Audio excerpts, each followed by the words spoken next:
Made it difficult. So what's it gonna do? How's the ground gonna respond to him? Can the ground respond? Pardon me? Can the ground respond? Well, you know, I'm animating this. So what's the ground gonna do to him? It will produce. Require harder work. And do what? Produce thorns. Yeah, it's gonna hurt him. Ouch! I remember I was playing golf one time, and my ball went into the woods. I didn't want it to go in the woods, but it went there. It was a disobedient ball. So I followed the disobedient ball into the woods, and I got stung by a wasp. Right? And then other times, I got hitchhikers all over my pants. I mean, in my pants, sat down, ow, pricked me. I'm going, Adam. Adam. See, at that point, you shouldn't blame on Adam, because you choose to go in, not Well, yes, I mean, I chose to go in there, but I mean, the whole reason the prickly thing exists is because of that. Otherwise, it wouldn't have existed, you know? Rose has thorns, you know, how's Adam? Right? So, God made it difficult for us to enjoy the labor. It's supposed to be a joy garden. Like, one of my favorite things to do at home is to raise orchids. I used to kill orchids by the pounds. But I've been thinking about it for a long time and say, how do they do it? How does it grow in the wild? I've read about it, but that, you know, a lot of it was not very helpful, but some of the things I just discovered on my own. So I finally learned how to take care of it. So now they're thriving, right? But that was hard work, trying to get it right and not kill it, because I'm supposed to raise it up. So if you're interested in orchids, I'll give you some pointers. One of the things that I discovered was, because I realized that I was thinking, in the wild, they don't have opaque containers. Light just goes straight to the roots. So now I keep them in clear containers. And then how do they get their nutrition? Well, rainwater goes through and hits trees and washes the nutrients from the trees down to the roots.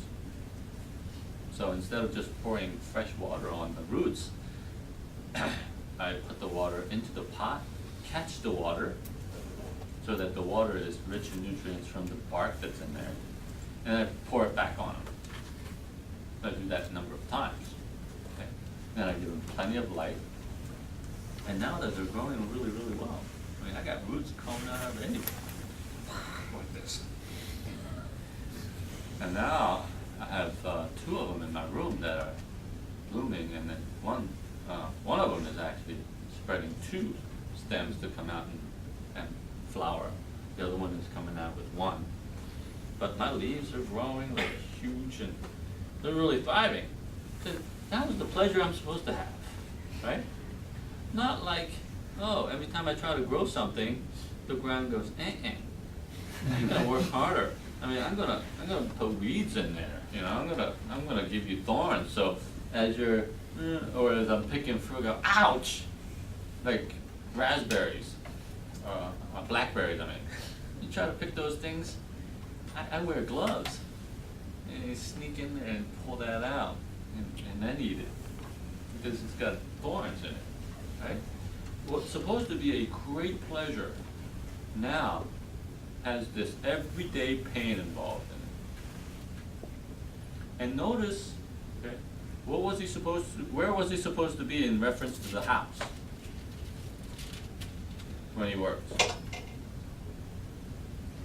When he works, where is he?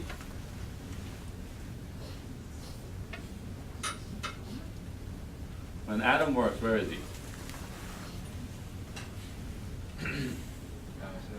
He's outside. Outside, under the sun. He's an outside man. Okay? Men are supposed to be outside of the house. Women are supposed to be inside the house.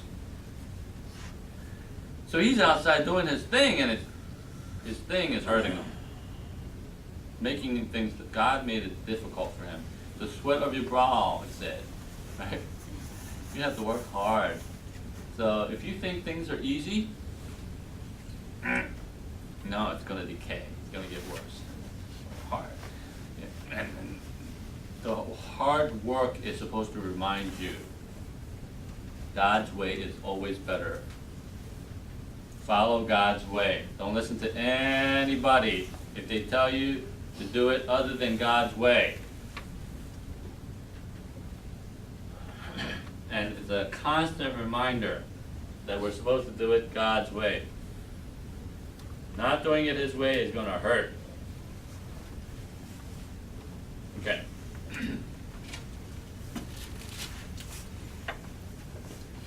Why did oh please. Why eating the plants of the curse? Why what? Why eating the plants of the field is a curse? Oh, eating the plants is not a curse. What verse are you talking about? In verse 18. Okay. Let me go to verse 18. I will produce thorns and thistles for you, and you will eat the plants of the field.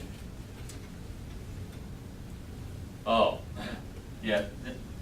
This is not eating the plants that's a curse, but it's like saying, I will produce thorns and thistles for you as you eat the plants, or as you try to cultivate plants for your eating, which you need. Right? So it's not that eating the plants is a curse, because He's already dictated and blessed them with the plants in chapter 1. So all of that is a blessing. Now, it's a curse because he has to produce that in order to feed himself, but as he's producing it, he's going to run into all of these problems. He's going to run into bugs, he's going to run into diseases, he's going to run into stuff as he produces these things in order to eat. That's why we invented pesticides, which is horrible.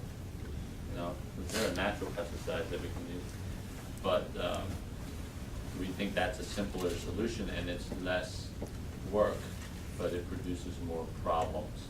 So every time we try to get rid of God's curse, we run into problems. We just have to adjust to it. It's like the guy who tried to build a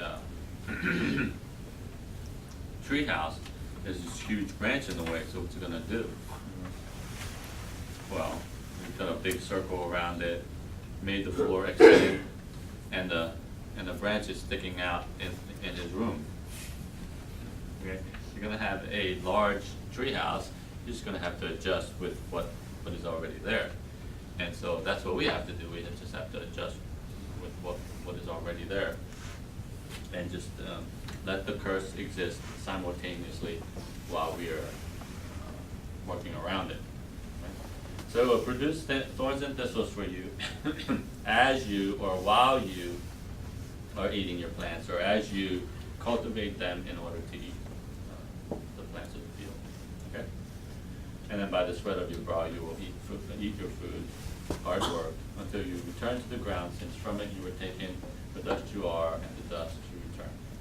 Any comments or observations about verse 19? By the sweat of your brow you will eat your food, which is in connection with the previous verse, and it says, until you return to the ground, since from it you were taken. Any observations on that? What is this return to the ground from? You're taken. So you're gonna decay physically. Now, was that a consequence that was verbalized before this?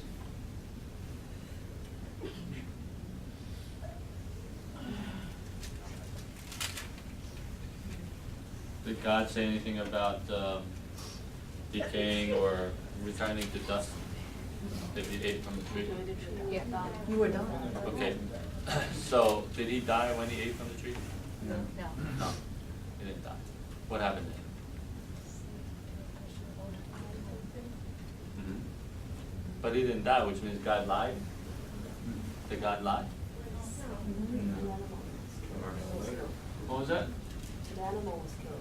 Animals got killed, but if Adam didn't die when he said, on the day you eat of it, you will surely die, then God lied, or he didn't know what he was saying. Pardon me? He died spiritually. Okay, he died spiritually. How did he die spiritually? His relationship with God was broken. Okay, so death is not just physical death. As a matter of fact, it was spiritual death before it was physical death. So death, as it is defined, is separation of a relationship. Okay, so excuse me, Adam had a relationship with God, but that relationship was broken when he disobeyed. The physical death was a consequence or a curse of the disobedience, but that was immediate. In other words, the separation and the broken relationship was immediate.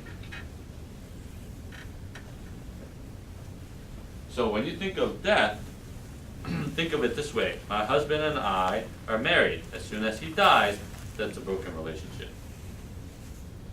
My kids and I have a relationship. As soon as I die, that's a broken relationship. Separation. It's not the death, but it's the separation. And that separation can exist whether we are living or not.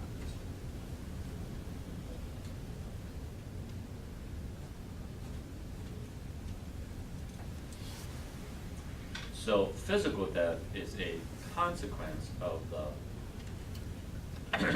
disobedience and the spiritual death. Okay.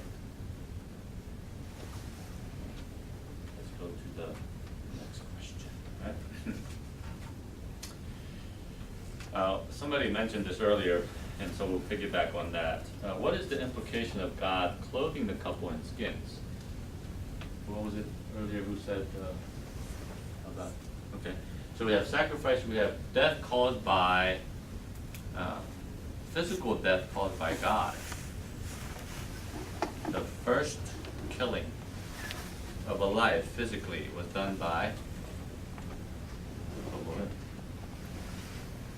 The Lord did that. First one. So, here, what is the implication of clothing the couple in skin?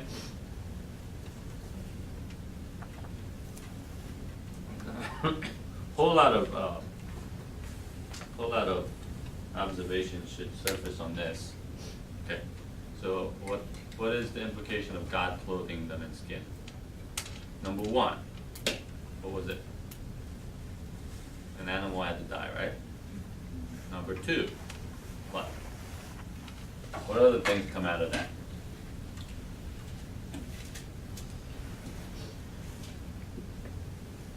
Clothing them in skin. It's protection. Okay, there's protection. Now, what were they wearing before that? Nothing. Wait, Guessing. wait. Yes, They go ultimately, leaves. that's how Oh, they leaves. started. They were They were wearing leaves. Okay. And guess what? You and I are still wearing leaves. Because where does cotton come from? Polyester. Where does polyester come from? Synthetic material. Not really synthetic, but it comes from petroleum. Where does petroleum come from? Plants. Peat. Dead, decayed leaves and bark and all of that, right? Synthetic stuff comes from that. And then we started wearing, men have what kind of suits? Woo! What is that? That's animal, right? That's skin. comes from animal skin. Yeah, don't get technical. Right? Comes from the skin, right? Skin of the animal. Alright. So we just, cleverly took the hair off the skin and then, but we're still wearing skin. Or is part of the skin. Yeah. Right. So we're still wearing fig leaves and we're still wearing skin today. And we're supposed to remind each other every single day, and we do, that something happened in the past that made us wear clothes.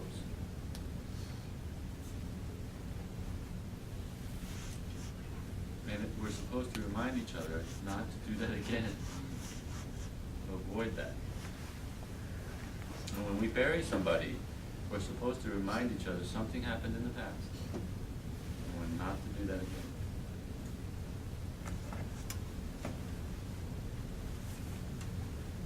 God is over history and every single day reminding us what happened a long time ago. So grace, so for him, why did he clothe them in skin? So what are the practical reasons why you would clothe somebody in skin instead of fig leaves?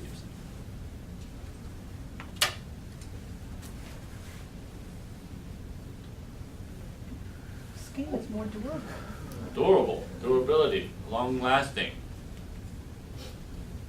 And what somebody else said, was it warmer? It's warmer if it's cold. Right?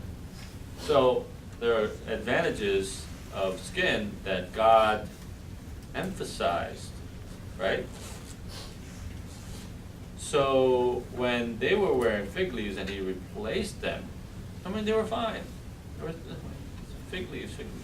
We say sewed fig leaves. The first sewing job. Means that they had to have a needle too. The first needle was invented back then. So they sewed fig leaves as clothing, but God said, I have something better for you. That's grace. Grace is plastered all over in Genesis chapter 3.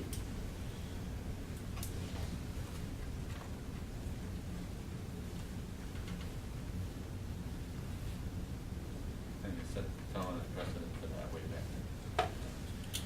Alright, what does the Lord mean when he says that they know good and evil now like him? And why is the plural used, one of us? Now up front, I'm going to take all kinds of hypotheses and theories for this. It's not very easy to understand what it really means. On the surface, okay, knowledge of good and evil, okay, well, did they have knowledge before? So now they have knowledge of both good and evil, shall we say. On the surface, it may be a simple thing to ask the question, what does good and evil, knowledge of good and evil mean? But down deep, it's really complicated. I don't even think I have a really clear answer to this, so please. Some of the things that you guys are hiding inside of you may strike a chord and give us a greater depth of understanding, but you're just not sharing it, so you're not doing us any favor. Come on. Okay? So, shoot some out. What do you think the knowledge of good and evil means when God said, now they have become like one of us, knowing good and evil? This is knowing good and evil. Anybody?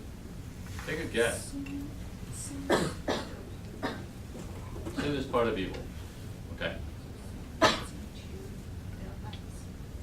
Alright. More of you. Shoot them out.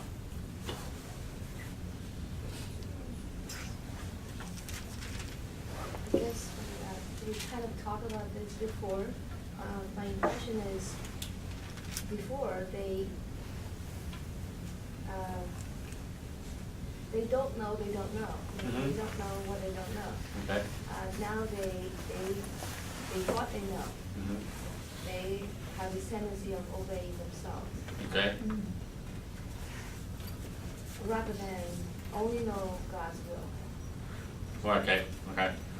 So before they only knew God's will. Now they know something else, which is disobedience to God's will or evil.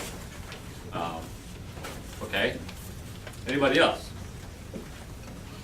Let's try to put all of these hypotheses together and see if we can formulate a consistent understanding of what it means to know good and evil. Before the standard of man, there's like another standard being set. Okay, so now we got two standards. We got man's standards and we got God's standards, and sometimes they oppose each other. Anything else? Well, probably it's the only one who can judge. Uh-huh. Now that's everybody. Okay, so in terms of judgment, moral capabilities or prerogative in terms of judging good and evil. Okay. And that seems to be the consistent theme in terms of understanding, because if we have become like God, knowing good and evil, we weren't like God, knowing good and evil before. Can we say that? Which means somehow their experiencing sin made us more like God. Right? Okay, logically, okay? Then you go, then the devil was right. If we eat of the fruit, then we will be like God, knowing good and evil. So he was partially telling the truth, that we would be like him, knowing good and evil if we ate the tree, or ate the fruit. And that takes us into a whole different area, which I don't want to get into right now. But think about that. There somehow we have become more like God because we ate from the tree of knowledge and good and evil. And before we go, I want to give you at least something to reflect on, meditate on, and that is, if for a time Adam and humanity existed and obeyed and complied with God, would he have eventually given us the freedom to eat from the tree of the knowledge of good and evil, so that we would have that aspect of him too? Tune in next time, so let me pray. Let's reflect on that, okay? Our Heavenly Father, we are so enriched by your word. It says so many things and so much of our relationship with you. Thank you that it is so amazing that you connected that to marriage, and the people who don't have that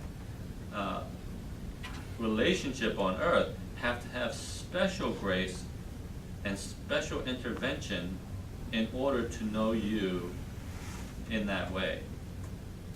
So couples are truly blessed in this unique physical illustration. We are so grateful that we are a part of that, and we are so grateful that you have revealed that to us so that we could understand it better through the account that you give us in Genesis. We pray that as we reflect on the curse and the curses on individuals, that we will anticipate the good news of the New Testament, especially in Ephesians, so that our longing in our hearts would be fed and met, and that as you do, we will be even more motivated to draw near to you. and give you the honor and the zeal that you deserve. Thank you for opening our eyes and being gracious to us as you have been since the beginning, as illustrated in the way that you treated Adam and Eve even after